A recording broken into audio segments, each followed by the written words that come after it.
నమస్తే రైతు సోదరులకి. వజ్రాయుధ 5 రోజులు ముందు కొట్టాం కదా ఈ తోటకి.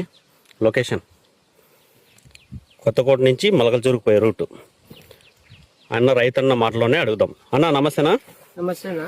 నా వజ్రాయుధకు 5 రోజులు ముందు కొట్టినారు కదా, మీరు కొట్టిన తర్వాత ఏమేమి గమనించినారు, ఏమేమైందినా? నా ఎర్రనల్లి లీక్ మైనరు, దీంట్లో ఇది వైరస్ ఉన్నింది, మళ్ళా వచ్చి ముడుగు దోమ ఎర్రనల్లి మొత్తం పోయిందా? దోమ మొత్తం పోయినా, బాగా క్లారిటీగా ఉందినా.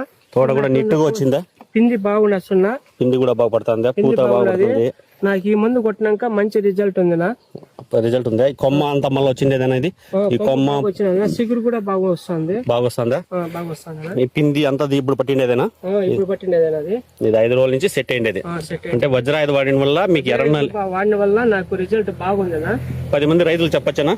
10 మంది రైతులకు చెప్పుకోవచ్చునా. నా మీకు ఎర్రనల్లి, ఊజీగా, దోమ, ట్రిప్స్ అన్ని పోయినా, చెట్టు గ్రోత్ కూడా వచ్చింది, పూత పిండి కూడా సెట్ అయింది. ఇదంతా చిగురు మళ్ళీ వచ్చిండేదే, ఇదంతా మళ్ళీ వచ్చిండేదేనా? బాగుందినా. ఓకేనా? రిజల్ట్ బాగుందినా.